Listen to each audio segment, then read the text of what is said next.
Halo pemirsa Metro TV Lampung, saya Nurjannah. Selama 30 menit ke depan akan menemani Anda untuk mengupas tajuk serta berita apa saja yang publish dan hits di media Lampung Post Group kali ini. Dan saat ini sudah ada bersama saya, Mustaan Basran, Askadi Pemberitaan Harian Umum Lampung Post. Namun sebelum kita lanjutkan bedah tajuk kali ini, mari kita saksikan video editorial berikut ini.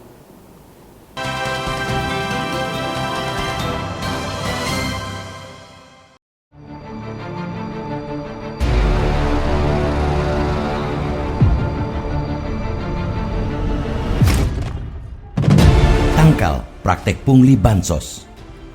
Dana bantuan sosial atau bansos, baik untuk penanganan pandemi COVID-19 hingga bantuan tunai langsung atau BLT, dampak penaikan harga bahan bakar minyak atau BBM selalu menjadi sasaran empuk untuk ditilep maupun dikorupsi. Ibarat pepatah, ada gula, ada semut, maka ada bansos, ada juga pungutan liar yang siap menyantapnya. Belum selesai persoalan basis data calon penerima yang usang hingga tumpang tindih, kini masalah pungutan liar atau pungli mengemuka dalam proses penyaluran bantuan. Salah satunya baru saja terjadi di Lampung Utara. Warga desa Karanggagung, Kecamatan Kota Bumi Selatan, Lampung Utara yang menerima dana BLT dampak penaikan BBM juga harus merelakan dana yang diterimanya tak utuh. Sebagian harus disetor ke aparat desa sebesar Rp50.000 dengan alasan buat pembangunan sarana di desa. Praktek culas pungli ini terendus aparat kepolisian setelah dilaporkan warga. Tekap 308 Satreskrim Polres Lampung Utara pun mengamankan kepala desa Karanggagung beserta 6 oknum yang diduga terlibat dengan sangkaan pungli.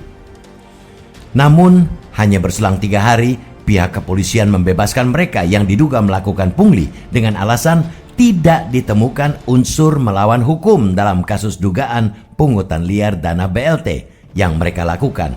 Padahal barang bukti berupa uang tunai harus pengutipan dana BLT dan surat pemotongan dana BLT yang disebut sumbangan sudah dipegang aparat kepolisian. Kita memang harus menghormati proses hukum yang berlaku, tapi tidak pula membenarkan pungutan liar terjadi di masyarakat. Keadilan hukum harus tetap dikedepankan, termasuk terus mencari solusi dalam penyaluran bansos tanpa ada celah buat kebocoran termasuk pungli dan korupsi. Upaya meningkatkan transparansi data dan sosialisasi penyaluran bansos kepada masyarakat harus dikedepankan. Hal ini supaya jangan sampai bantuan disalahgunakan karena minimnya keterbukaan informasi kepada publik. Sebab informasi bansos masih belum merata. Masih ditemukan sejumlah masyarakat mengaku tidak mengetahui adanya kanal pengaduan bansos. Penyaluran dana bansos maupun BLT melalui kantor pos saat ini dinilai sudah cukup mumpuni untuk mencegah adanya pemotongan. Namun, usai proses tersebut masih ada saja oknum yang siap mencicipi dana tersebut dengan banyak alasan. Berdasarkan data dari Dinas Sosial Provinsi Lampung, penyaluran bantuan langsung tunai bahan bakar minyak atau BLT BBM melalui kantor pos Indonesia di 15 kabupaten kota telah mencapai 98,65% atau 778.025 keluarga penerima manfaat atau KPM dari total penerima 788.640 KPM. Penerima bansos harus mereka yang menerima atau diwakilkan dengan surat kuasa bagi yang sakit maupun jompo. Selain itu, jangan menerima ajakan misal oknum yang mengambil tapi dimintai administrasi karena ini menjadi celah untuk terjadinya pungli. Yang patut diingat bahwa pelaku pungutan liar tidak hanya dapat dijerat dengan pasal KUHP, tapi dimungkinkan dijerat dengan Undang-Undang Nomor 20 Tahun 2001 tentang pemberantasan tindak pidana korupsi. Kejadian di Desa Karanggagung harus dilihat secara proporsional. Jika masih ada kompromi terhadap pelaku pungli dan korupsi, jangan harap negeri ini bisa memenangi perang besar melawan keserakahan yang kotor bernama korupsi. Jika masih ada aparat yang bermurah hati kepada pelaku pungli dan koruptor, percayalah, bangsa ini tak bakal lepas dari penjajahan praktek kotor tersebut. Komitmen kuat harus dibangun untuk mencegah terjadinya pungli dan korupsi. Terlebih sasarannya adalah masyarakat kecil yang benar-benar membutuhkan dana bantuan tersebut.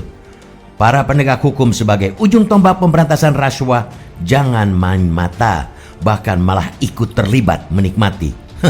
Melawan korupsi butuh komitmen dan integritas tinggi semua pihak dan tidak bisa dengan sesuka hati.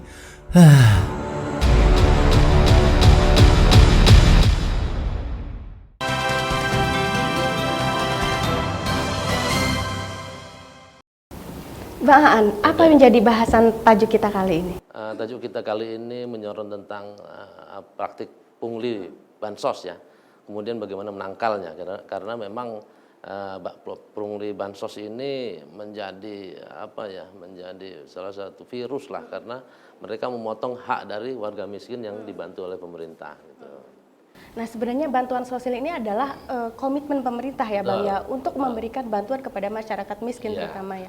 Apalagi sejak kenaikan harga BBM kita ketahui kan sejumlah harga bahan pokok naik, kemudian transportasi juga naik, kemudian juga bahkan bahan bangunan juga ikut naik gitu ya Bang sebenarnya. Nah, sebenarnya masyarakat seperti apa sih Bang yang berhak menerima bansos ini Bang? Oke, ini artinya kan memang bansos ini kan sebenarnya ada beberapa ada beberapa macam ya.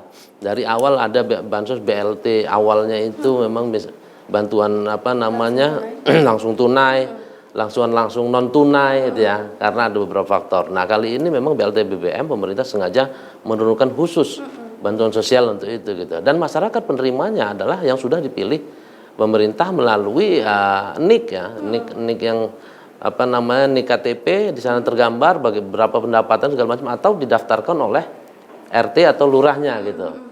Jadi memang RT dan lurah ini berwenang untuk mendaftarkan warganya menjadi penerima bansos gitu loh.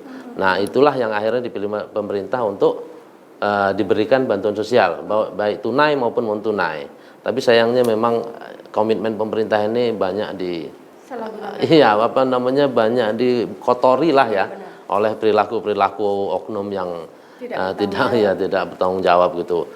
Nah, memang itulah makanya sampai kemudian pemerintah juga memberikan warning lah agar tidak melakukan seperti itu gitu.